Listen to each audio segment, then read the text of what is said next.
Hello everyone, स्वागत है आप सभी का हमारे चैनल स्टडी विद आलोक में। और फ्रेंड्स, आज हम डिस्कस करेंगे 2018 के फर्स्ट पेपर जो कि टीचिंग एप्टीट्यूड वाला पार्ट आप लोग सॉल्व कर रहे हैं हमारे साथ में। तो आइए देखते हैं कि क्या कुछ इंपॉर्टेंट प्रश्न 2018 में पूछे गए थे शिक्षण अभिवृत्ति से। तो देखिए, यहाँ पे जो क्वेश्चन आया हुआ था वो ये है पहला, कि निम्नलिखित में से कौन शोध द्वारा प्राप्त साक्ष्य के आधार पर प्रभावी अध्यापन में मुख्य व्यवहार का संकेतक है। ठीक है, तो इसमें में से कौन सा जो रिसर्च के अकॉर्डिंग जो साक्ष्य प्रभावी अध्यापन में मुख्य व्यवहार के संकेतक है, तो वो बताना है। इसका करेक्ट आंसर क्या होगा। ठीक है, तो इसका जो करेक्ट आंसर होगा फ्रेंड्स, वो होगा ऑप्शन बी, यानी कि विद्यार्थी द्वारा अधिगम में जो संलिप्तता पाई जाती है। ठीक है, तो वो आपका होगा बी। ठीक है, तो ऑप्शन बी हमारा करेक्ट आंसर हो जाएगा। ये प्रभावी है, यानी कि विद्यार्थी द्वारा जो अभिगम है उसमें लर्निंग बाय स्टूडेंट। ठीक है, तो ये आपका जो है करेक्ट आंसर होगा ऑप्शन बी। अगला इसमें है कि निम्नलिखित में से कौन से कथन मानक संदर्भित परीक्षण के बारे में है, नीचे दिए गए कूट के द्वारा उनका चयन करना है। तो इसमें बहुत बड़े बड़े प्रश्न पूछे गए थे और 2018 में फ्रेंड्स 5-6 प्रश्न, क्योंकि अब ऑनलाइन मोड में होने लगा था एग्जाम, तो ऑनलाइन मोड होने की वजह से सेकेंड मीटिंग और फर्स्ट मीटिंग में पेपर थोड़ा सा कई सारे हुए थे। ठीक है, तो 18, 19, 20, 21, 22 जो भी पेपर हुए हैं उनको मैं जैसे 5-6 पेपर हुए हैं एक एक बार में, तो वो सब डिस्कस करवाने की पूरी कोशिश करूंगी कि इस बहाने पूरे टीचिंग के जो क्वेश्चन हैं वो आप लोगों के सही हो जाए। ठीक है, कहीं से भी कुछ भी अगर आ जा रहा है तो देखिए, इसको कूट के माध्यम से सही करना है कि मानक संदर्भित परीक्षण के बारे में है। ठीक है, कथन, और नीचे दिए गए कूट का चयन कीजिए तथा उसका उत्तर दीजिए। तो इसका जो कूट दिया गया है इसमें ये कहा गया कि केवल जो स्वल्प अधिगम कार्यों जिनमें थोड़े से प्रश्न ही विशिष्ट कार्यों के मापन हेतु शामिल हों के आधार पर बड़े अनुक्षेत्र को आच्छादित कर देना। फिर अधिगम के सापेक्ष स्तर के आधार पर व्यक्तियों के मध्य विभेद पर सने पर जोर देना। ठीक है, और किसी विशिष्ट अनुक्षेत्र के अधिगम कार्यों जिनमें अधिसंख्य प्रश्न विशिष्ट कार्यों का मापन करते हैं उन पर बल देना। ठीक है, तो इस प्रकार से ये थोड़ा सा बहुत ब्रॉड लेवल पे है। निर्वचन के लिए सुपरिभाषित समूह की आवश्यकता होती है। निर्वचन के लिए सुपरिभाषित निष्पत्ति अनुक्षेत्र की आवश्यकता होती है और उन अधिगम कार्यों के विवरण पर बल देना जिन्हें व्यक्ति कर सकते हैं। तो इसका जो राइट आंसर होगा फ्रेंड्स, वो होगा आपका ऑप्शन ए। ठीक है, तो ऑप्शन ए हमारा करेक्ट हो जाएगा, यानी इसमें 1 आपका हो जाएगा, ये 1 वाला पार्ट। ठीक है, उसके बाद में फिर आपका सेकंड नंबर जो है यहाँ पे जो है ये जो सेकंड वाला है, और फिर इसमें जो लगातार है ये आपका है फोर्थ नंबर। ठीक है, कि निर्वचन के लिए सुपरिभाषित समूह की आवश्यकता होती है। तो ये किसमें ये होता है, संदर्भित मानक संदर्भित परीक्षण के बारे में। ठीक है, तो ये आप लोग थोड़ा सा देख लीजिएगा। और अगला इसमें भी एक सेट के द्वारा आया हुआ है, इसको भी क्वेश्चन देखेंगे कि नीचे दो देखिए समुच्चय दिए गए हैं, वन शिक्षण तथा अधिगम के विभिन्न स्तर हैं इसमें, और ये उदाहरण द्वारा इसके महत्व दिए गए हैं। दोनों समुच्चय को सुमेलित कीजिए तथा सही कूट चुनकर उनका उत्तर दीजिए। तो बहुत इंपॉर्टेंट है, ये हर बार क्वेश्चन में पूछा जाता है कि शिक्षण तथा अधिगम का स्तर और उसका उदाहरण तथा महत्व। तो ये देखिए, एक मेमोरी लेवल है यानी स्मृत स्तर, और उसके बाद में जो बी पे है वो है आपका अवबोध स्तर यानी कि अंडरस्टैंडिंग लेवल। ठीक है, और उसके बाद में सी पे है विमर्शीय स्तर यानी रिफ्लेक्टिव लेवल आपका, और ये जो है आपका ये सी हो जाएगा, और तो ये सी है। ठीक है, तो इस प्रकार से, और डी वाला हमें लग रहा है ये लोग नहीं दिए हैं। ठीक है, डी डी वाला दिए ही नहीं, ए बी सी के ही माध्यम से इसको हमें जो है करेक्ट करना है। ठीक है, तो इसका जो करेक्ट आंसर होगा वो होगा फ्रेंड्स आपका ऑप्शन सी। क्या हो जाएगा, इसमें आपका ऑप्शन सी हो जाएगा। और सी में जो है ये देखेंगे, यानी ए का क्या होगा, ए का जो था ये स्मृत स्तर, तो मेमोरी लेवल जो है उसका ए का हो जाएगा आपका थर्ड। थर्ड पे है तथ्यों को स्मरण करने एवं उन्हें पहचानने की प्रक्रिया को सुकर बनाना। तो ये क्या होता है, ये आपका मेमोरी लेवल होता है। ठीक है, तो ए का थर्ड हो जाएगा। और बी का फोर्थ यानी अवबोध स्तर, तो बी का फोर्थ यानी कि संबंध तथा अर्थ देखने की संभावना को ये बढ़ाता है, जो हमारा अवबोध स्तर होता है। ठीक है, और फिर जो विमर्शीय स्तर है रिफ्लेक्टिव लेवल, ये क्या करता है, तो सी का हो जाएगा आपका 1। सी का 1 यानी कि आलोचनात्मक चिंतन आधारित संज्ञानात्मक अंत विनिमय को बढ़ावा देता है। ठीक है, ये जो रिफ्लेक्टिव लेवल आपका होता है, तो ऑप्शन सी हमारा करेक्ट आंसर हो जाएगा। चलिए अगले प्रश्न को इसमें देखेंगे हम लोग।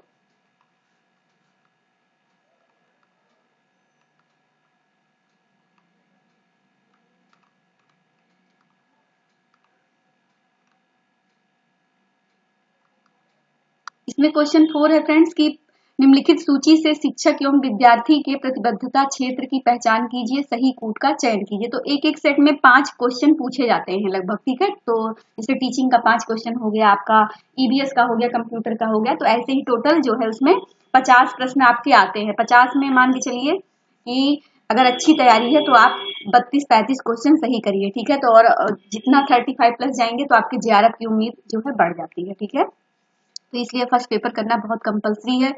तो ये देखेंगे 4th नंबर की निम्नलिखित सूची से शिक्षक एवं विद्यार्थी के प्रतिबद्धता क्षेत्र की पहचान कीजिए, सही कूट का चयन कीजिए और फिर उसके बाद में आप उत्तर दीजिए, ठीक है। तो इसमें क्या हो जाएगा ये बताना है। देखिए ये है ठीक से करो उपागम, तो ये है समुदाय के साथ संपर्क बढ़ाना, कक्षागत जो निष्पादन जिनमें शिक्षक अधिगम की प्रक्रिया शामिल है को अभिवृद्धि करना, सर्वांगीण विकास के प्रति विशेष रुचि तथा सहायता हेतु तत्परता, शैक्षणिक एवं विषय वस्तु से संबंधित प्रवीणताओं का अर्जन करना और निष्पक्षता, वस्तुनिष्ठता तथा बौद्धिक ईमानदारी का सम्मान करना। तो इसका जो फ्रेंड्स करेक्ट होगा वो होगा ऑप्शन सी। ऑप्शन सी क्या हो जाएगा, करेक्ट आंसर हो जाएगा। यानी कि आपका 1 जो है ठीक से करो उपागम, ठीक है, डू इट वेल अप्रोच, ठीक है। तो 1 आपका हो जाएगा। फिर आपका 4th हो जाएगा, यानी कि जो है ये सर्वांगीण विकास के प्रति विशेष रुचि तथा सहायता हेतु तत्परता, ठीक है। तो ये आपका हो जाएगा।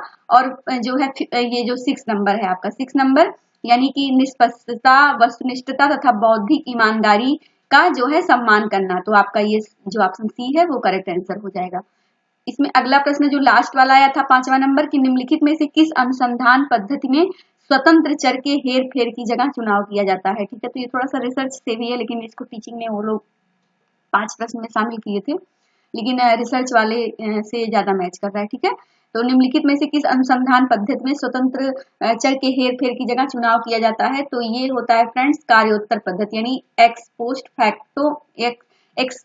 फैक्टो मेथड के द्वारा, ठीक है। तो ऑप्शन सी हमारा क्या हो जाएगा, करेक्ट आंसर हो जाएगा, कार्योत्तर पद्धति, ठीक है। कार्योत्तर पद्धति के द्वारा ये किया जाता है। तो ये 5 प्रश्न आपके हो गए 2018। फिर जो एक सेकंड वाला है इसका जो हुआ था वो भी हम लोग देखेंगे। यहाँ पे एक क्वेश्चन पूछा गया था कि जो प्रभावोत्पादक शिक्षण अधिगम प्रणाली के आयोजन के लिए निम्नलिखित में से कौन से संयोजन सर्वाधिक उपयुक्त सरोकार प्रतिबिंबित करेंगे, अपने उत्तर को इंगित करने के लिए कूट के द्वारा चयन कीजिए, ठीक है। तो ये इसमें दिया गया कि यह निर्धारित करना कि क्या निर्दिष्ट अधिगम होगा, उसके बाद में शिक्षकों की अकादमिक अहर्ता को औपचारिक रूप से अनुमोदित करना, उपयोग किए जाने वाले मूल्यांकन साधन को निर्धारित करना, कक्षा के आकार को निर्धारित करना और अधिगमकर्ता के पूर्व अकादमिक अनुभव का मूल्यांकन करना। तो इसमें क्या हो जाएगा, आपका करेक्ट आंसर हो जाएगा आपका ऑप्शन बी, ठीक है। ऑप्शन बी, यानी कि जो अभी मैंने जो आपको बताया ऊपर कि यह निर्धारित करना कि क्या निर्दिष्ट अधिगम होगा। फिर आपका हो जाएगा सेकंड कि अहर्ताओं को औपचारिक रूप से अनुमोदित करना है। फिर आपका हो जाएगा 4th नंबर की उपयोग किए जाने वाले जो मूल्यांकन उनके साधन को निर्धारित करना। और फिर इसमें जो है ये छठा जो है कि अधिगमकर्ता के जो पूर्व अकादमिक अनुभव का मूल्यांकन करना, ठीक है। तो ये हो जाएगा आपका ऑप्शन बी, करेक्ट आंसर हो जाएगा। अगला इसमें आया था कि प्रत्यक्ष अधिगम को प्रोत्साहन देने के लिए निम्नलिखित में से कौन सी विधियां जो है सर्वाधिक उपयुक्त होंगी, तो कौन सी होंगी, टीम शिक्षण विधि, परियोजना विधि, उदाहरण सहित व्याख्यान विधि या परिचर्चा विधि, ठीक है। तो इसमें कौन सी हो जाएगी, इसमें फ्रेंड्स हो जाएगी आपकी ऑप्शन बी, ठीक है। जो क्या हो जाएगा इसमें प्रोजेक्ट मेथड, ठीक है। तो प्रोजेक्ट मेथड जो है क्या हो जाएगा, प्रत्यक्ष अधिगम को प्रोत्साहित देने के लिए जो है कौन सी विधियां सर्वाधिक उपयुक्त होंगी, तो वो होंगी आपकी प्रोजेक्ट मेथड, यानी परियोजना के द्वारा जो है मेथड को तैयार करना। तो ऑप्शन बी हमारा करेक्ट आंसर हो जाएगा। अगला है इसमें फ्रेंड्स की अधिगमकर्ता की जो विशेषताओं की निम्नलिखित सूची में से उनकी पहचान कीजिए जो शिक्षण की प्रभावोत्पादकता की सुनिश्चित करने में सहायक होंगी, ठीक है। तो इसमें क्या होगा आपका ये बताना है। तो इसमें देखिए अधिगमकर्ता स्कूल के नियमों को जिस सीमा तक पालन करता है जो लर्नर है, ठीक है। फिर अधिगमकर्ता की प्रेरणा का स्तर, ठीक है, यानी लर्नर लेवल ऑफ मोटिवेशन। फिर अधिगमकर्ता की सामाजिक प्रणाली के प्रति जो भावनाएं हैं, यानी फीलिंग ऑफ लर्नर जो है टुवार्ड्स द सोशल सिस्टम, ठीक है। फिर अधिगमकर्ता की क्रीड़ाओं और खेलों में जो उसकी रुचि है कि जो लर्नर का इंटरेस्ट है स्पोर्ट्स एंड गेम्स में, फिर जो है अधिगमकर्ता का जो पूर्व अनुभव है, एक्सपीरियंस उसका क्या रहा है, ठीक है, जो है फिर अधिगमकर्ताओं के अंतर वैयक्तिक संबंध, ठीक है, रिलेशन ऑफ लर्न इंटरपर्सनल क्या रहे हैं, ठीक है, तो ये सब है। तो इसमें क्या होगा, इसका करेक्ट आंसर ऑप्शन डी हो जाएगा, यानी कि जो है डी वाला करेक्ट होगा। इसमें 2, 5 और 6, तो 2 अधिगमकर्ता के प्रेरणा का स्तर और 5 यानी कि अधिगमकर्ता का जो पूर्व अनुभव है लर्नर का, और उसके बाद में आपका 6 यानी कि अधिगमकर्ताओं के जो अंतर्वैयक्तिक संबंध है, ठीक है, तो ये वाला आपका हो जाएगा। तो ये इस प्रकार से आपका ऑप्शन डी करेक्ट आंसर हो जाएगा। अगला इसमें क्वेश्चन पूछा गया था 4 नंबर पे कि नीचे दी गई सूची में कौन सी प्रविधियां निर्माणात्मक मूल्यांकन का रूप ग्रहण करेंगी, अपना उत्तर कूट के द्वारा चयन कीजिए। तो परीक्षा सत्र को आयोजित करना, ठीक है, कंडक्टिंग अ क्विज सेशन, ठीक है, तो ये हो गया। उसके बाद में ये सेकंड पे कि शिक्षणोत्तर सत्रों में बहुविकल्पी जो ऑब्जेक्टिव, ठीक है, जो प्रश्न आते हैं बहुविकल्पी प्रकार के प्रश्न देना और प्रभुत्व परीक्षण करना, और उसके बाद में जो है चर्चाओं के दौरान सुधारात्मक प्रतिपुष्टि प्रदान करना और परासंज्ञानात्मक चिंतन के लिए अवसर का संवर्धन करना और पंचपदीय स्केल पर छात्रों के निष्पादन की ग्रेडिंग, ठीक है, तो इसमें क्या हो जाएगा, इसका आपका जो होगा वो होगा ऑप्शन ए, यानी कि 1 में क्या था आपका,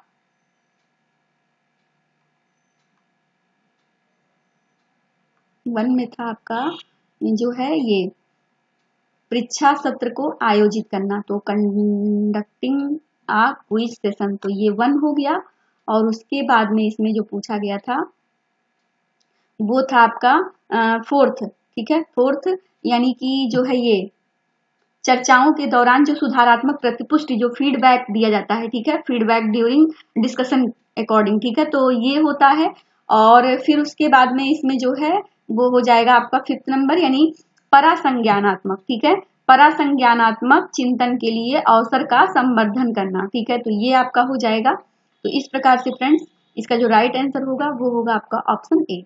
अगला इसमें पूछा गया है कि नीचे शोध साक्ष्य के आधार पर शिक्षण की जो प्रभावोत्पादकता की अनेक महत्वपूर्ण व्यवहार और सहायक व्यवहार दिए गए हैं उनकी पहचान कीजिए, ठीक है, और उत्तर कूट के द्वारा इनका चयन करिए। तो इसमें देखिए क्या करना है, सबसे पहले इसका हम लोग करेक्ट आंसर देखेंगे कि क्या होगा। तो इसमें जो होगा फ्रेंड्स वो होगा आपका ऑप्शन सी, ठीक है, ऑप्शन सी हमारा करेक्ट आंसर हो जाएगा। ऑप्शन सी में देखिए 3 नंबर होगा, यानी पाठ की जो अस्पष्टता, जिसका अर्थ है जिस सीमा तक प्रस्तुतियां जटिल नहीं है, ठीक है, तो 3 हो जाएगा। और उसके बाद में 5 यानी कि अधिगम के प्रति समर्पित जो संलिप्तता दर है जब छात्र संगत कार्य पर हो, तो ये 5th नंबर हो जाएगा।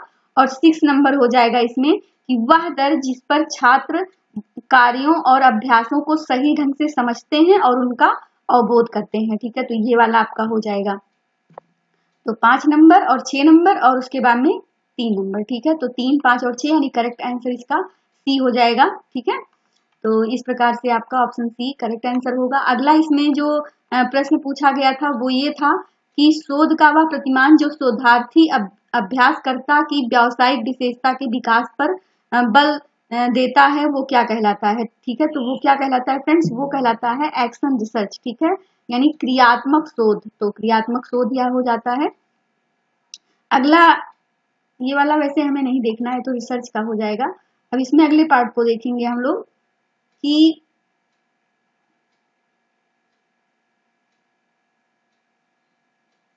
इसमें जो है 2-3 क्वेश्चन आपके रिसर्च के हो गए हैं, तो रिसर्च वाला पार्ट हम बाद में डिस्कस करेंगे। और इसमें ये देख लेंगे कि शिक्षण के माध्यम से सक्षमता और उत्कृष्टता की बढ़ावा देने के लिए मास्लो के पदानुक्रम की किन आवश्यकताओं को संतुष्ट किया जाना चाहिए, ठीक है, तो किसके द्वारा किया जाना चाहिए, तो आत्म सिद्धि की आवश्यकता के लिए, ठीक है, तो शिक्षण के माध्यम से जो सक्षमता और उत्कृष्टता को बढ़ावा देने के लिए जो मास्लो के पदानुक्रम की किन आवश्यकताओं से संतुष्ट किया जाना चाहिए, तो प्रेम और अपनत्व की आवश्यकता, सुरक्षा की आवश्यकता, आत्मसम्मान, आत्मसिद्धि, तो इसमें क्या है आत्मसिद्धि के लिए, ठीक है, तो ये आपका आत्मसिद्धि के लिए है, तो ऑप्शन डी करेक्ट आंसर हो जाएगा। अगला है इसमें फ्रेंड्स कि निम्नांकित में से कौन से प्रभावी शिक्षण में बाधक कारण है, यानी जो आपका शिक्षण प्रभावी शिक्षण है उसमें कौन से बाधक कारक हैं वो बताना है, ठीक है। तो इसमें आपका ऑप्शन जो है ए सही होगा। ऑप्शन ए में देखिए क्या क्या हो जाएगा, यानी 3 नंबर में यानी शिक्षक की जो निम्न योग्यता और तत्परता होती है, ठीक है, तो ये बाधक है। और फिर 4 नंबर यानी शिक्षा में नियोजन और शिक्षण कौशल का जो अभाव, तो इसमें ये वाला आपका हो जाएगा। और फिर 6 नंबर यानी शिक्षक की असंगत देह जो भाषा है, ठीक है, तो ये भी मोस्ट इंपॉर्टेंट कारक होता है, ठीक है। तो 6 नंबर, तो 3, 4 और 6। और ये तो है नहीं कि शिक्षक को आत्म सामर्थ्य कितना है, शिक्षक को विषय का ज्ञान, तो ये सब तो पॉजिटिविटी है ना उसकी, ठीक है, ये सब है। और भाषिक कौशलों पर शिक्षक का पकड़ है, तो ये भी पॉजिटिव बात है ना कि निगेटिव, ठीक है। तो ये 3, 4 और आपका 6 नंबर, ठीक है। तो ये आपका करेक्ट आंसर ऑप्शन ए हो जाएगा।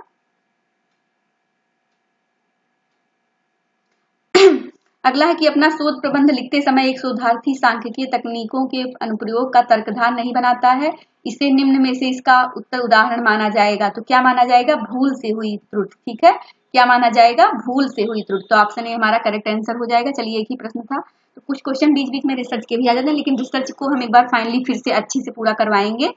अगला इसमें जो है ये क्वेश्चन पूछा गया है, तो ये भी आपका रिसर्च का ही है कि शोधार्थी किस जिले में विद्यालय के बीच को छोड़ देने जाने वाले छात्रों की दर पर अभिभावकों की सामाजिक आर्थिक आर्थिक स्थिति के प्रभाव का अध्ययन करने की योजना बनाता है। तो यह किस प्रकार का शोध होता है, तो ये किस प्रकार का शोध होता है फ्रेंड, तो ये होता है गैर प्रायोगिक परिकल्पना परीक्षण शोध, ठीक है। तो ऑप्शन सी इसका होगा।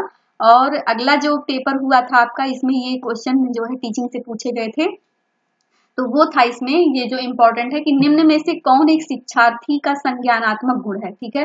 तो संज्ञानात्मक गुण कौन सा है एक जो शिक्षार्थी का, तो वो होता है फ्रेंड्स जो है दृष्टिक साक्षरता का स्तर, ठीक है, level of visual lie literacy, ठीक है। तो ये जो होता है ये आपका जो होता है दृष्टिक साक्षरता का स्तर, तो ये आपका इंपॉर्टेंट हो जाएगा। तो ऑप्शन डी हमारा क्या हो जाएगा, करेक्ट आंसर हो जाएगा, लेवल ऑफ विजुअल लिटरेसी, ठीक है। तो ये आपका ऑप्शन डी है वो करेक्ट आंसर होगा कि कौन एक शिक्षार्थी का संज्ञानात्मक गुण है, ठीक है। तो ये इंपॉर्टेंट है, आप ध्यान रखिएगा। अगला इसमें जो क्वेश्चन पूछा गया था कि उद्देश्य अनुमान अथवा उद्देश्य अनुमान करना अथवा उन व्यक्तियों की पहचान करना है जो किसी खास दिशा में विकसित होने की क्षमता रखते हैं या जिनके किसी विशिष्ट प्रशिक्षण से सर्वाधिक लाभान्वित होने की संभावना है। इस लक्ष्य की प्राप्ति के लिए आप कौन सा परीक्षण करेंगे, तो अभिक्षमता परीक्षण, बुद्धि परीक्षण, व्यक्तित्व परीक्षण या भविष्य सूचक परीक्षण। तो इसमें जो फ्रेंड्स होगा वो होगा आपका एप्टीट्यूड टेस्ट। तो ऑप्शन ए हमारा करेक्ट आंसर हो जाएगा। क्वेश्चन अगला है इसमें कि जान पियाजे यानी जीन पियाजे के अनुसार संज्ञानात्मक विकास के चरण होते हैं। तो ये भी क्वेश्चन हायर वगैरह में भी पूछा गया है, ठीक है। तो जीन पियाजे के अनुसार संज्ञानात्मक विकास के कितने चरण होते हैं, तो वो होते हैं फ्रेंड्स 4, ठीक है। 4 कौन से, संवेदी देखिएगामक अवस्था, पूर्व संक्रियात्मक अवस्था, मूर्त संक्रिया अवस्था और औपचारिक संक्रिया अवस्था, ठीक है। तो ये 4 प्रकार के इन्होंने बताए थे संज्ञानात्मक विकास, ये पूछा जाता है क्वेश्चन, ठीक है। तो ये बहुत इंपॉर्टेंट है, आप इसको लर्न कर लीजिएगा। अगला क्वेश्चन देखिए ये आया हुआ था हायर में, ये भी वाला, जॉन डीवी ने विद्यालय को एक संस्थान और शिक्षा को एक प्रक्रिया कहा है। तो क्या कहा है, सामाजिक और दार्शनिक, ठीक है, सामाजिक, सोशल और फिलोसफर, ठीक है। तो ये आपका इंपॉर्टेंट प्रश्न हो जाएगा, सामाजिक और दार्शनिक। तो ऑप्शन ए हमारा राइट आंसर हो जाएगा।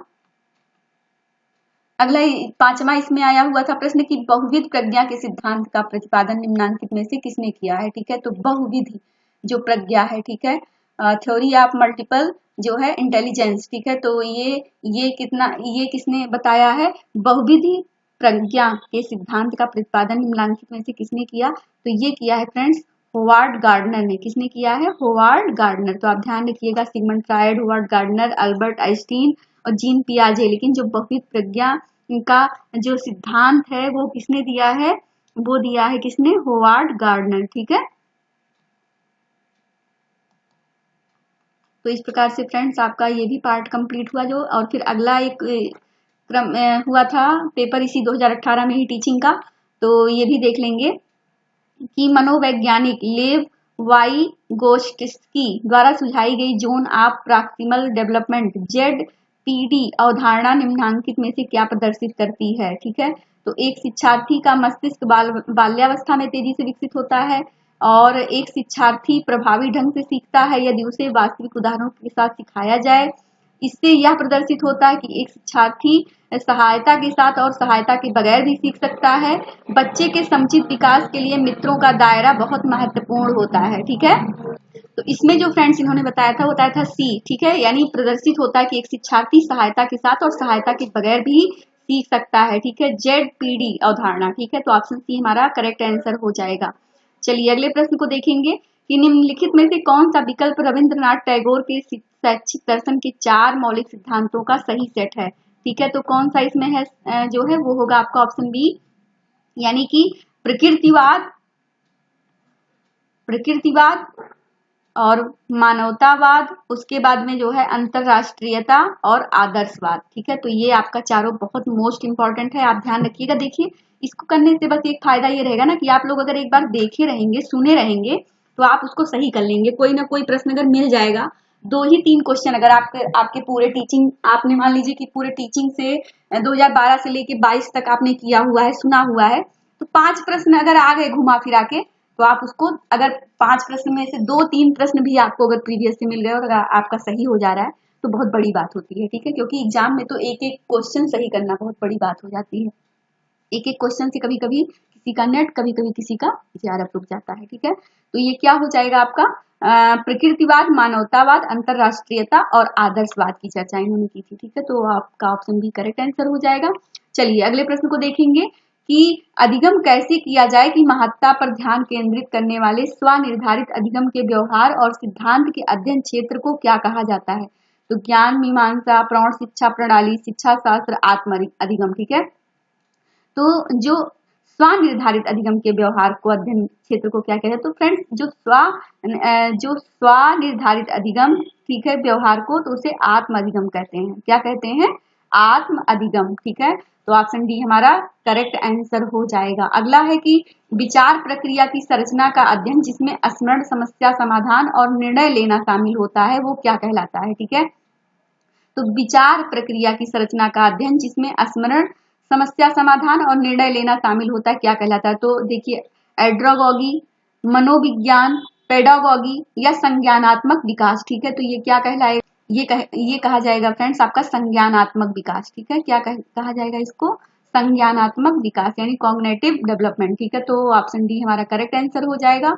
अगला है इसमें कि प्रौढ़ शिक्षा में प्रयुक्त विधियों और सिद्धांतों से संबंधित अध्ययन क्षेत्र को क्या कहा जाता है। The field of study. ठीक है, डीलिंग विथ मेथड एंड जो है ये principles use the adult education. ठीक है, तो एडल्ट जो एजुकेशन है उसके लिए क्या अध्ययन किया जाएगा, प्रौढ़ शिक्षा में प्रयुक्त विधियों और सिद्धांतों से संबंधित अध्ययन क्षेत्र को, तो पेडागॉगी, एंड्रोगॉगी, एंथ्रोपोलॉजी या जेरेंटोलॉजी। ठीक है, जरा विज्ञान, तो इसको क्या कहेंगे फ्रेंड्स, इसको कहेंगे एंड्रोगॉगी। ठीक है, तो ऑप्शन बी यानी प्रौढ़ शिक्षा प्रणाली। ठीक है, तो ऑप्शन बी हमारा करेक्ट आंसर हो जाएगा।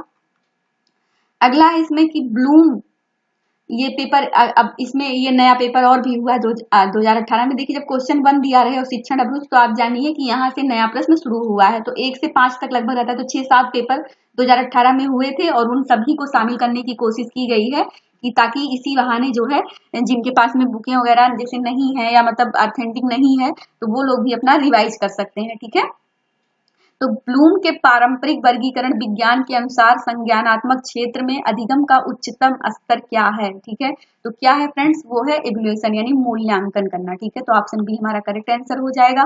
अगला है कि इसमें शिक्षण की जो समानुदेशन विधि निम्नांकित में से किसका संयोजन है, तो ऑप्शन बी हमारा करेक्ट आंसर हो जाएगा, यानी व्याख्यान, सह निदर्शन विधि और प्रयोगशाला विधि। ठीक है, तो ये आपका हो जाएगा। और उसके बाद में अगला जो 3rd नंबर पे आया था कि शिक्षण की जो स्वानुभाविक विधि का विकास किसने किया था। ठीक है, तो शिक्षण की जो स्वानुभाविक विधि, ठीक है, इसका जो है डेवलपमेंट किसने किया है इस मेथड का, तो John Dewey, Friedrich Froebel, Armstrong और जो है क्या है इसमें एनए सुलीवान। तो किसने किया, तो ये किया था जो है HE आर्मस्ट्रांग जी ने। ठीक है, तो ऑप्शन सी हमारा राइट आंसर हो जाएगा। अगला प्रश्न इसमें पूछा गया है कि कक्षा में जो सहायक शिक्षण सामग्री प्रयोग करने की कुछ उत्तम परंपराएं हैं। नीचे जो है शिक्षण सहायक सामग्रियां दी गई, कृपया कक्षा के छात्रों की संख्या के अनुसार शिक्षण सहायक सामग्रियों से उनका मिलान करें। ठीक है, तो छात्रों की जो छोटी कक्षा है, छात्रों की मध्यम आकार की जो कक्षाएं हैं, छात्रों की बड़ी कक्षाएं हैं, और जो है 30 से ज्यादा जो छात्रों की बहुत बड़ी कक्षाएं होती हैं। ठीक है, तो ये इंपॉर्टेंट प्रश्न है, ये आया हुआ था। तो इसमें जो होगा आपका ऑप्शन डी हो जाएगा। ठीक है, ऑप्शन डी हो जाएगा, यानी ए का 4 छात्र जो है 2 से 3 छात्रों की छोटी कक्षा, तो कागज पर लिखते हैं बिल्कुल, तो ऑप्शन डी हमारा इसका हो जाएगा। ठीक है, और जो है सी का जो है ए का डी हो जाएगा, कागज पर लिखना जो 2 से 3 छात्र, और बी का आपका हो जाएगा 4th नंबर।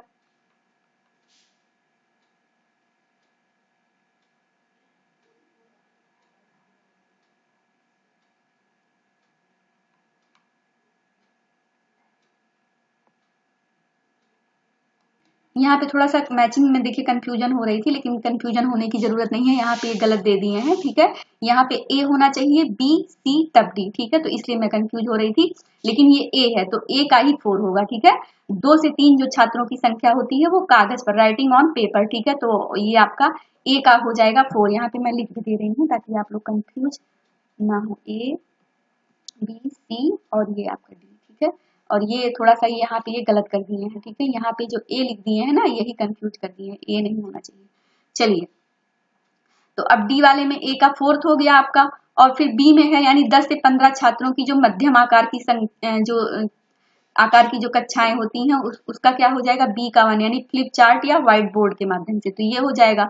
और सी यानी 20 से 25 छात्रों की जो बड़ी कक्षाएं हैं वो क्या हो जाएंगी, तो सी का हो जाएंगी आपका 2nd, यानी कि जो है पावर पॉइंट स्लाइड्स के माध्यम से क्लास। ठीक है, और डी यानी 30 से ज्यादा जो छात्रों की बहुत बड़ी कक्षा है, तो डी का हो जाएगा आपका 3rd। ठीक है, यानी जो है डिस्प्ले स्क्रीन पर अंडाकार प्रस्तुत। ठीक है, Oval presentation with display screen. ठीक है, तो ये आपका हो जाएगा। तो इस प्रकार से फ्रेंड्स आपका ऑप्शन डी करेक्ट आंसर हो जाएगा। अगला इसमें है कि कुछ शिक्षण सहायक सामग्रियां कतिपय कौशलों जैसे पठन, श्रवण और उच्चारण इत्यादि पर आधारित होती हैं। ऐसी शिक्षण सहायक सामग्रियां क्या कहलाती हैं? ठीक है, तो क्या कहलाती हैं? वो कहलाती हैं friends skill based teaching ads. ठीक है, तो ऑप्शन ए हमारा करेक्ट आंसर हो जाएगा, यानी कौशल आधारित शिक्षण सहायक सामग्री। ठीक है, तो ऑप्शन ए हमारा राइट आंसर हो जाएगा। अब इसमें अगला जो एक नेक्स्ट पेपर जो हुआ था वो है कि प्रयोग और विश्लेषण में विद्यार्थियों की योग्यता में सुधार के लिए निम्नांकित में से कौन सा उत्तम अध्ययन क्षेत्र जो है उत्तम है। ठीक है, तो वो क्या है, विज्ञान, इतिहास, अर्थशास्त्र, भाषाएं और जो है ये क्या होंगी। ठीक है, तो इसमें जो होगा फ्रेंड्स वो होगा आपका ऑप्शन ए, यानी साइंस हो जाएगा। ठीक है, अगला प्रश्न आया था कि मान लीजिए कि एक शिक्षक के रूप में आप अपने छात्रों को सार्वजनिक भाषण और वाद विवाद का प्रशिक्षण दे रहे हैं। छात्रों में निम्नांकित में से क्या विकसित करना सबसे कठिन है? ठीक है, तो क्या नियंत्रित करना सबसे कठिन है फ्रेंड्स, तो वो है कंट्रोल ओवर इमोशंस। ठीक है, तो ऑप्शन डी जो है वो भावनाओं पर नियंत्रण करना क्या हो जाएगा, सबसे कठिन हो जाएगा। ठीक है, तो ऑप्शन डी करेक्ट आंसर होगा। अगला इसमें है कि निम्नांकित में से कौन एक अनुदेशात्मक सामग्री नहीं है, तो ऑडियो पॉडकास्ट जो है, मुद्रित अध्ययन दिशा निर्देश, ओवरहेड प्रोजेक्टर और यूट्यूब वीडियो। तो इसमें निम्नांकित में से कौन सा एक अनुदेशात्मक सामग्री नहीं है, तो वो है ओवरहेड प्रोजेक्टर। ठीक है, तो ऑप्शन सी इसमें नहीं होगा। ठीक है, अगला है इसमें कि निम्नांकित में से कौन सा विकल्प आधारित क्रेडिट पद्धति का सर्वोत्तम लाभ है, तो शिक्षा के फोकस का शिक्षक केंद्रित से छात्र केंद्रित हो जाना, कक्षागत उपस्थिति में सुधार हो जाना, समय पर पाठ्यक्रम पूरा करने में शिक्षक की मदद और छात्रों में परीक्षा के तनाव को कम करना। तो इसमें जो है वो है ऑप्शन ए, यानी कि शिक्षा के फोकस शिक्षक केंद्रित से छात्र केंद्रित हो जाना। ठीक है, तो ये जो है क्रेडिट पद्धति सर्वोत्तम इसका लाभ है। ठीक है, तो ऑप्शन ए हमारा करेक्ट आंसर हो जाएगा। क्वेश्चन इसमें 5 आया था फ्रेंड्स कि निम्नांकित में से कौन कक्षागत शिक्षण की विशेषताओं को प्रदर्शित करता है। ठीक है, तो निम्नांकित में से कौन सा कक्षागत शिक्षण की विशेषता को प्रदर्शित करता है ये बताना है। कक्षा में पूर्ण उपस्थिति के माध्यम से, कक्षा में अनेक सहायक शिक्षण सामग्री के माध्यम से, कक्षा में छात्रों का मौन सुनिश्चित करने के माध्यम से, और कक्षा में छात्रों द्वारा गुणवत्तापूर्ण प्रश्न पूछने के माध्यम से। तो इसमें क्या होगा आपका ऑप्शन डी, यानी करेक्ट आंसर जो होगा कक्षा में छात्रों द्वारा गुणवत्तापूर्ण प्रश्न पूछने के माध्यम से। तो आपका ऑप्शन डी करेक्ट आंसर हो जाएगा। इस प्रकार से फ्रेंड्स 2018 का पेपर आपका यहाँ पे समाप्त होता है। हमें आशा है कि आपको वीडियो पसंद आएगी। वीडियो पसंद आए तो वीडियो को लाइक करें, चैनल को सब्सक्राइब करें। धन्यवाद।